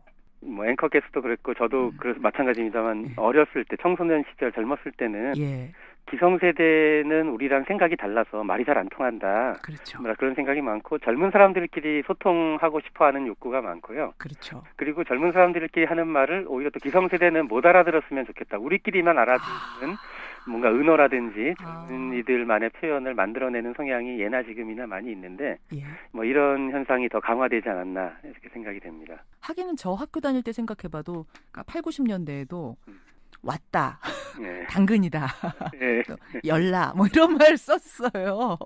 교수님도 그런 거 있었죠, 학교 다닐 때. 맞습니다. 많았죠. 있죠. 맞아요. 그럼 국어학자가 보시기에, 국문학자가 보시기에는 이 급식체 야민정음 딱 듣고 교수님은 어떠셨어요? 기발하고 참 재밌다. 아이디어가 톡톡 튄다.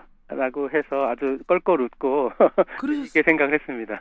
아니 이거 사실은 언어 파괴고 한글 파괴 현상 아닌가 싶은데 국문과 교수님이 제일 앞장서서 막으셔야 될 분 아니에요? 예, 사실 국어학자들 사이에서도 이런 현상에 대해서 견해 차이가 있습니다. 그러니까 이제 세종대왕께서 만약에 지금 이런 야민정음 같은 거를 보시면 무덤에서 벌떡 일어나서 화를 내실 거다. 이런 이야기를 하시는 분도 있습니다만 그런 부정적으로 보고 우려할 부분도 조금 있긴 있지만 그거는 오히려 너무 좀 과장돼 있고 그보다는 오히려 좀 긍정적으로 볼 측면이 많이 있다고 생각을 합니다. 어떤 식으로요? 일단 먼저 이제 부정적인 의견에 대해서 제가 좀 반론을 펴자면 이제 야민정음이 한글 파괴다라는 말이 일리는 있습니다. 애초에 아마 세종대왕이 한글을 이렇게 쓸 거를 염두에 두지는 않았을 것 같고요. 그래서 일종의 세종대왕의 의도에 벗어나서 한글을 좀 색다르게 이제 기존의 규범을 파괴하고 쓰는 건 맞는데요. 근데 한글은 파괴하면 왜 안 됩니까? 라는 질문을 던질 수가 있는 거죠. 한글뿐 아니라 모든 문화적 창조물은 창조자의 손을 일단 떠나면 창조자가 애초 의도한 대로만 사용된다는 법이 없습니다. 많은 창조물들이 이제 애초의 의도를 벗어나서 다른 용도로도 이제 사용되는 경우가 많이 있고 그렇게 창조자의 의도를 이렇게 자유롭게 벗어나다 보면 2차적인 발명도 생겨나고 또 그로부터 창조적인 아이디어, 발상법도 생겨나기도 합니다. 그러니까 인류의 발전을 위해서 그런 사례가 긍정적으로 기여한 경우가 많이 있죠. 그리고 이제 또 야민정음도 그렇습니다만 급식체도 그렇고 이거를 우리 말과 글을 파괴한다라고만 볼 게 아니라 똑같은 의미, 똑같은 메시지를 표현하는 방식을 더 다양하고 다채롭게 해준다. 그래서 우리의 문화 다양성, 우리의 언어와 문자와 관련된 문화 다양성을 증대시킨다라고 생각할 수가 있는데요. 오히려 다양하게 만들고 풍성하게 만드는 거라고 볼 수도 있단 말씀. 다채롭게 되고 풍부하게 되는 데에서 좋은 점이 많다고 생각을 합니다. 하긴 개 중에 과한 건 자연스레 소멸하고 어떤 건 사실은 저희 예전에 썼던 그런 말들 중에도 지금까지도 남아서 사용되고 사전에 오르는 것들도 있고 그렇습니다. 그렇죠. 알아서 그러니까 언중들 사이에서 도태될 건 도태되고 보기에 좋다, 쓰기에 편하다 하는 것들은 살아남고 자연스럽게 그렇게 되는 거죠, 교수님? 그렇습니다. 그러면 이제 교수님 보시기에는 세종대왕이 지금 이 급식체나 야민정음을 들으신다면 세종대왕님도 껄껄껄 하실 수 있다 이런 생각이신 거예요? 예. 세종대왕이 당시에 개방적인 성품을 고려하면 야민정음에 대해서도 좋아하시지 않았을까 저는 그렇게 생각해 봅니다. 그래요. 긍정적으로 볼 수 있네요. 정말 그러고 보니까. 오늘 교수님 해주신 말씀들 다 실화죠? 예. 금방 응용하십니다. 금방 빼박 캔트 이런 거 기억하면서 10대 아이들과 소통해 보겠습니다. 오늘 귀한 말씀 고맙습니다. 예, 감사합니다. 서울대학교 국어국문학과 박진호 교수였습니다. 도태될 것들은 자연스럽게 도태되는 이 흐름에 좀 맡겨보자라는 분들이 있는가 하면 그래도 지금 한글 파괴 현상 너무 심하지 않나요? 좀 걱정됩니다 하는 김철우님 같은 의견도 들어오네요. 오늘 어쨌든 10대들 사이에 유행하는 이 급식체 야민정음 이야기 나눠봤습니다. 춥습니다. 여러분 단단히 잘 챙겨 입으시고 이 한파 견뎌내시길 바랍니다. 내일 아침에 뵙죠. 고맙습니다.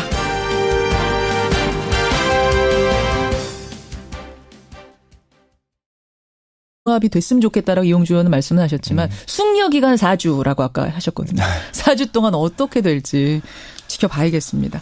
행간 뭐 가지고 오셨어요? 혹시 김현정 앵커는 세금 체납한 거 없으시죠? 전 없죠. 국세청이 공익 상습 체납자 2만 1,000여 명의 실명과 인적사항을 공개를 했는데요. 제가 다 살펴보지는 않았지만 김현정 앵커는 없는 것 같습니다. 체납할 만큼 많지도 않아요. 그래도. 이들이 체납한 세금이 11조 4,700억 원 규모. 올해 예상 국세 수입이 251조 원인데요. 그거에 비하면 4.6%에 달하는 어마어마한 금액이었습니다. 이 국세청 고액 상습 체납자 명단 공개. 이 뉴스의 행간을 좀 살펴볼까 합니다. 상습 고액 체납자만 추렸는데도 11조 4,700억. 네. 이야, 어마어마하네요. 그 올해부터는 명단 공개 대상이 3억에서 2억 이상으로 확대가 됐죠. 네. 그래서 공개된 명단도 작년보다 한 4,700명가량이 늘어났는데요. 예. 이 체납 금액은 지난해보다 1조 8천억 그러니까 14%가량이 줄어들었습니다. 예. 뭐 국세청은 이게 우리가 열심히 거뒀기 때문이다 이렇게 자화자찬을 좀 하기도 하던데요. 이 고액 개인 상위는 모두 기업인이 차지를 했습니다. 기업인들. 이 상속세 447억 원을 내지 않은 유지양 전 효자건설 회장이 1위를 차지했고요. 효자건설 회장. 네. 2위는 증여세 392억 원을 내지 않은 신동진 전 이프 대표. 예. 3위는 369억 원을 체납한 김우중 전 대우그룹 회장. 그리고 유병원 전 회장의 세 자녀 유섬나, 상나, 혁기 씨도 포함이 됐는데요. 이게 이제 본인 스스로가 만드는 어떤 그런 체납액이라 죄송합니다. 예. 아유, 날이 추워서. 체납액이라기보다는 유병원 회장 사망으로 유 전 회장에게 추징됐던 증여세 115억 원이 상속이 된 겁니다. 여기도 증여세. 네. 이 최원석 전 동아그룹 회장, 이 노래 희나리로 유명한 가수 구창모 씨. 학창 시절에 굉장히 좋아했던 것 같은데요. 구창모 씨요? 희나리에? 네. 하이틴 스타 출신 배우 김혜선 씨도 포함이 됐습니다. 김혜선 씨는 뭐 열심히 갖고 있다 이런 입장을 밝히기도 했고요. 이 체납자들은 체납액이 2억 원 밑으로 떨어지지 않는 한 계속 명단에 남게 돼서 공개됩니다. 국세청의 고액 상습 체납자 명단 공개, 이 뉴스의 행간 이면도 분석해 주시죠. 네. 첫 번째 행간은 갈수록 돈 숨기는 방법이 진화하고 있다입니다. 돈 숨기는 방법. 대표적인 게 위장 이혼 뭐 이런 거 아니에요? 네, 맞습니다. 그렇죠. 뭔가 잘못됐다 그러면은 일단 한쪽으로 재산 다 몰아주고 그다음에 이제 서류상으로만 이혼을 하는 건데요. 그렇죠. 30억 원을 탈루한 한 부부 얘기입니다. 국세청 직원들이 집수색에 들어갔는데요. 예. 금고 2개를 찾았습니다. 2개. 근데 문을 열어주질 않아요. 금고에. 원래는 금고문을 딸 수가 있는데 이럴 때 따지 않고 설득을 한다고 합니다. 새벽까지 승강이를 벌이다가 문을 열었는데요. 결국 열었어요. 5만 원권 4억 3천만 원 다발. 4억 5천만 원 상당의 골드바 3개가 쏟아졌다고 합니다. 그 조그마한 금고에 그러면은 잠깐만 얼마 들어있는 거? 거의 한 10억 원이 들어가 있는 거예요. 9억 원 정도 가까이 들어있었던 거죠. 골드바 3개가 이렇게 4억 5천만 원 들려면 엄청나게 컸을 것 같은데요. 그러게 말이에요. 또 국세청 수색에 대비해서 돈 숨기는 방법도 천태만상입니다. 어떤 식입니까? 예전에는 수색에 들어왔다. 그러면은 문을 안 열어주고 기다리고 있다가 그 사이에 돈 숨기는 거거든요. 세탁기에 갖다 넣어놓든가 아니면 아궁이에 넣는 경우도 있었습니다. 이게 또 전통적인 방법이었죠. 이번에는 소파가 등장했습니다. 소파가요? 이 범죄 영화 보면 소파 칼로 쫙 뜯으면은 현금 막 나오는 거 그거 보신 적 있으시죠? 영화에서 봤죠. 그런 영화 장면이 똑같이 있었던 거예요. 진짜로요? 소파 등받이에 1,000만 원짜리 수표 등 4천만 원을 숨겼다 들통난 사람도 있다고. 와, 그럼 이 사람은 국세청에서 이렇게 들이닥칠 걸 알고 평소에 알고 살았다는 거잖아요. 아예 그렇죠. 다 대부분 들이닥칠 줄 아는 거죠. 이 정도 고액 체납자들. 소파 등받이에다가. 네네.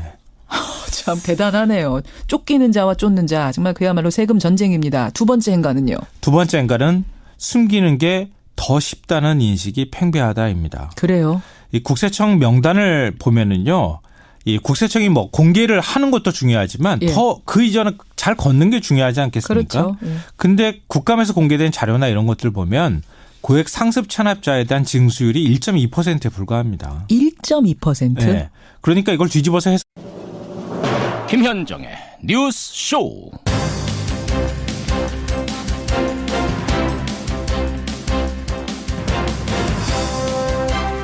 애청자 여러분 안녕하십니까? 오늘 아침은 날씨가 뉴스입니다. 서울 영하 12도, 바람 때문에 체감온도는 영하 19도까지 떨어졌습니다. 원래 겨울이 춥다지만 이번 한파는 북극에서 내려온 한기라 그런지요. 며칠이 지나도록 꼼짝 않고 강력합니다. 그런데요, 일명 김영란법은 시행 1년 만에 결국 꼼짝했습니다. 농축수산물 선물에 대해서는 10만 원까지 올리고 대신 경조사비는 5만 원으로 줄이는 안이 어제 통과가 된 건데요. 농어민들은 환영이지만 왜 누구는 안 되고 누구는 되는 것이냐, 형평성 논란도 불거집니다. 이러다가 계속 슬금슬금 꿈쩍꿈쩍 뒤로 후퇴하는 건 아닌지, 부정부패 원천 차단이라는 원래 취지를 잊어서는 안 될 겁니다. 김현정의 뉴스쇼 출발하죠.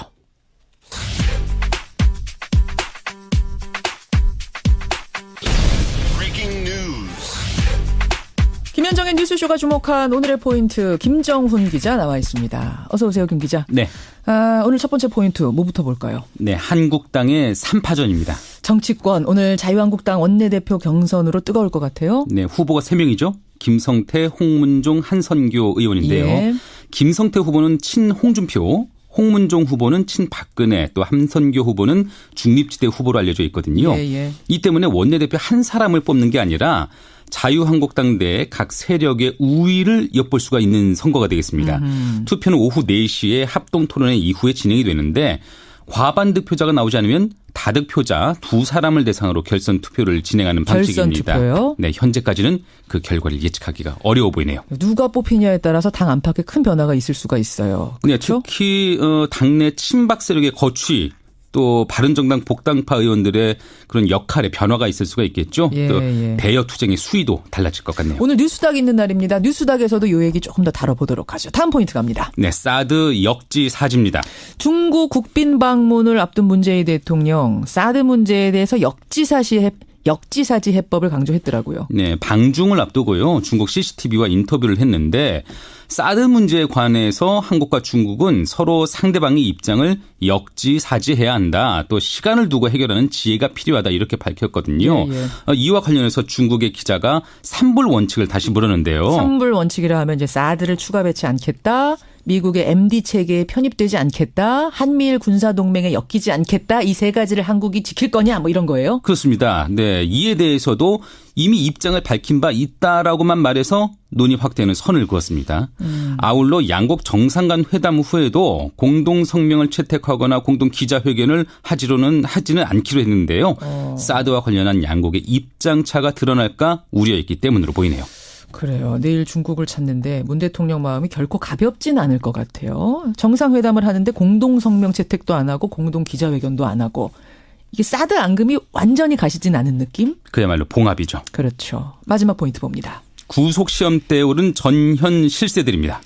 전현 실세들. 이명박 정부 때의 김태효 전 대외전략비서관 또 문재인 정부의 전병헌 전 정무수석. 오늘 구속 여부가 가려지는 겁니까? 네. 김 전 비서관은 군의 댓글 공작 혐의 그리고 전병헌 전 수석은 홈쇼핑 업체로부터 뇌물을 받은 혐의로 오늘 영장실질심사를 받게 됩니다. 김태훈 전 비서관은 이명박 전 대통령의 메신저로 불리는데 만약에 구속이 된다면 군의 정치개입 의혹에 대한 수사가 이 전 대통령에게 향할 수 있을 것으로 보이고요. 전병헌 전 수석의 경우에는 지난달 한 차례 구속영장이 기각됐죠. 오늘 두 번째네요. 그렇습니다. 현 정권 실세를 타겟으로 잡은 검찰이 얼마나 보강 수사를 했을지 지켜봐야 되겠습니다. 그래. 우병우 전 민정수석에 대해서도 검찰이 또다시 구속영장 청구했다는 소식도 있더라고요. 이번이 세 번째죠. 세 번째죠. 예, 세 번째 영장 청구인데 구속 여부는 내일 영장실질심사를 통해서 가려질 예정입니다. 법원이 그냥 북적북적하네요. 그렇습니다. 여기까지 김장훈 기자 수고하셨습니다. 네. 이거야말로 짝퉁 제보 조작 사건입니다. DJ 비자금 관련 자료를 각수채 전달했다는 내용은 사실이 아닙니다. 모 의원님이 강력히 징계를 해야 한다고 주장했다고 합니다. 마치 그 순간을 기다렸다는 듯이. 누굽니까? 청취자들께도 좀 알려드릴 의무가 있을 것 같아서요. 이모 의원님이라고 하는 얘기를 들었습니다. 이모 의원님이요? 예, 어제 국민의당 박주원 최고위원과의 인터뷰 내용 기억하십니까? 예, 그중에 일부를 제가 잠깐 다시 들려드렸습니다. 김대중 전 대통령의 비자금 의혹 제보자로 지목이 됐죠. 박주원 최고위원. 어제 저희와 인터뷰를 하면서 나는 그 CD 100억짜리 양도성 예금 증서를 DJ 것이라고 하면서 주성영 의원에게 건넨 적이 없다. 이건 대하소설급의 음모다. 라면서 반박을 했습니다. 그러면서 이 음모에 연관된 인물, 이른바 배후 인물로 같은 당의 이모 의원. 제가 이제 이모 의원이 누구냐라고 계속 이제 질문을 드렸더니 이용주 의원이다라고 지목을 했습니다. 예. 바른정당과의 통합을 찬성하는 안철수 대표하고 자신을 고립시키기 위한 어떤 반대파의 음모다라는 주장이었죠. 이용주 의원도 할 말이 많다고 합니다. 국민의당 이용주 의원 직접 연결을 해보죠. 이용주 의원님, 이모 의원님 안녕하세요. 예, 제가 제 이름보다 이모 의원으로 더 알려진 이용주 의원입니다. 예. 아니, 그러니까 박주원 최고위원은 이거는 음모고 그 음모의 배우가 이모 의원, 이용주 의원이다 이렇게 지목을 했습니다. 그러게요. 예. 뭘 근거로 이제 그렇게 주장하셨는지는 모르겠으나 결국에 이제 보시면은 이번 사태가 지난주 금요일 날 아침에 새벽에 경향신문의 단독 보도로서 시작된 거 아니겠습니까? 금요일 그렇죠. 그래서 그 음모론에 제가 관련돼 있다면은 결국에는 그 경향신문의 보도, 단독 기사와 관련이 있을 수밖에 없지 않겠습니까? 예. 하지만 저는 그 경향신문의 기사 내용과 기사의 보도의 과정에 전혀 관여한 바도 없고, 저뿐만 아니라 호남 중진 의원들이 경향신문 보도 관련해서 기자를 만났다거나 한 것은 전혀 없는 것으로 알고 있습니다. 결국에는 이번 사태의 음모론의 근원지로 저를 주장하는 것은 번지수를 잘못 짚은 것이다. 번지수를 잘못 짚은 거다. 근데 박주원 말씀하세요. 박주원 최고님께서 지난 금요일 날 징계 절차를 제가 강력히 주장했다고 하는데 그것도 사실관계가 약간 틀린데요. 당일 오후에 저희들이 의원총회 연석회의가 있었는데 그 당시 당의 모 중진 의원께서 사안의 시급성을 감안해서 비상징계 절차를 밟는 게 어떠냐라는 의견을 내셨고 다른 의원들도 많이 동의를 하셨습니다. 저도 동의한 것은 사실입니다. 그리고 그런 의견에 안철수 대표도 동의를 해서 비상징계 절차를 밟도록 하는 의견이 나왔던 것이지 제가 주장한 적 없다. 징계 절차를 해야 된다. 이런 의견을 냈던 것은 아닙니다. 그렇고 그 징계 주장하신 분은 박지원 전 대표시죠? 제가 직접 거명하지는 않겠습니다만 어떤 당의 중진 의원이 그런 의견을 먼저 냈던 것은 사실입니다. 그렇게 해서 징계가 된 거고 나는 전혀 앞장선 게 없다라고 말씀하셨는데 박주원 최고위원은 근거로 무슨 얘기를 하시냐면 경향신문 보도가 나온 그날 연석회의에서 이용주 의원이 기다렸다는 듯이 그 관련된 문건이라 그러면서 제시를 하시더라. 그걸 그 사이에 어떻게 구해서 그걸 갖고 흔들 수가 있느냐. 사정당국으로부터 뭔가 그 자료를 받은 거 아니냐. 준비해놨다가 그날 흔드신 거 아니냐. 이런 주장을 하셨어요. 그러니까요. 그것도 제가 굳이 설명을 하자면 그죠. 그날 아침부터 경향신문 보도로서 당이 발칵 뒤집혔지 않습니까? 여기서 박주원 최고위원의 변명 내용, 변소 내용이라든지 이런 것 나왔었는데 어느 말이 맞는지 확인할 수가 없는 그런 사태가 있었습니다. 그래서 오후에 저희들이 오후 4시로 당의 의총이 예정되어 있어서 제가 법사위 간사로서 당의 논란에 보면 주성영 전 의원이 DJ 비자금 관련해서 명예훼손 사건으로 재판을 받아서 판결 아니겠느냐 이런 또 생각을 하시는 것 같아요. 그럴 수도 있다고 봅니다. 저도 이제 이 사건이 그런 의문은 있다고 보는데 분명한 건 이거죠. 이런 의혹이 지금에 있었던 게 아니라 제가 2008년 주성영 의원의 그 당시 사건 당시 언론들을 다 찾아봤어요. 찾아봤더니 그 당시에 이미 주성영 의원이 관련 자료를 검찰 관계자로부터 받았고 줄 당시에 DJ 비자금 관련 자료를 줬다는 내용이 2008년도 언론 보도에 자세히 나와 있어요. 그래서 마치 이런 언론 보도 내용을 박주원 최고위원께서 마치 지금 처음 듣는 것처럼 하는 것은 맞지 않다. 앞뒤가 안 맞다. 이렇게 말씀을 드릴 수밖에 없습니다. 박주원 최고위원이 어제 어설픈 대하소설급 음모다라고 얘기했는데 그러면은 지금 이용주 의원 말씀을 쭉 종합해보면 그런 음모의 가능성은 요새 말로 1도 없다. 전혀 없다. 1도 없다. 대하소설이 아니고 굳이 한다면 픽션이 아니라 팩션일 가능성은 있다. 픽션이 아니라 뭐라고요? 팩션. 팩트에 근거한 이야기다. 팩트다. 알겠습니다. 이용주 의원 만나고 있습니다. 그나저나 말입니다. 이 의원님. 아니 이렇게까지 감정의 골이 깊어지면은 이거 정말 이미 심리적으로는 이혼한 거 아니냐 당이 이런 얘기 나와요. 이혼이 필요할 수도 있으나 보통 이혼을 하게 되면은 이혼한 것보다 이혼 안 하려고 노력을 많이 해야 되지 않겠습니까? 부부간에 불화가 있다고 그때마다 이혼할 수는 없는 거 아닙니까? 틀린 부분, 이견이 있는 부분들은 조정해서 사는 방향으로 노력을 해봐야겠죠. 지금은 충분히 그런 노력이 가능한 시간을 보고 특히 이혼하다 보면은 또 이혼하려고 마음을 먹어도 숙려기간 이런 거 필요하지 않습니까? 숙려기간 4주 있죠.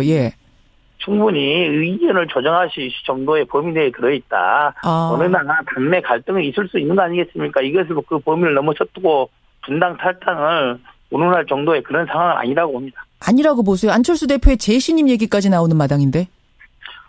재신임이란 것은 지금 당내에 바른정당 통합을 둘러싸고 여러 가지 이견들이 많이 있는 건 사실이죠. 방법론 쪽뿐만 아니라 방향에 대해서. 그렇죠. 그런 것들에 대해서 당 대표가 당내 의견을 조정하고 조율할 필요성은 있고 그게 리더십의 문제로 리더십의 문제에 봉착되어 있는 건 사실입니다. 그리고 내년에 지방선거를 앞두고 있기 때문에 좀 더 명확한 리더십을 수립할 필요도 있기 때문에 안철수 대표에 대한 리더십의 재신이 문제는 논의될 수도 있는 그런 상황이라고 봅니다. 알겠습니다. 어제 주성영 의원 녹취록을 박지원 최고위원이 갖고 있다고 했는데 이것도 공개해야 된다고 보세요?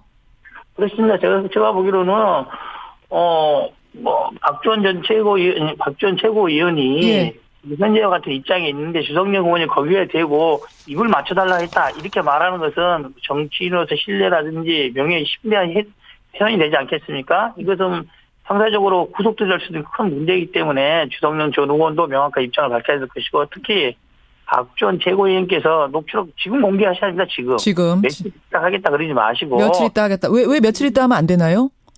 예를 들면은 수요일 목요일로 징계 절차가 예정돼 있는데 이렇게 불쑥 내게 되면 또 그게 편집이 됐네 안 됐네 여지가 빠졌네 이렇게 또 새로운 논란이 날 수도 있지 않습니까? 알겠습니다. 지금 공개해라. 빨리 공개하는 게 맞다. 논란을 종식시킬 수 있다. 이렇게 봅니다. 여기까지 말씀 듣겠습니다. 고맙습니다. 예, 감사합니다. 국민의당 이용주 의원이었습니다.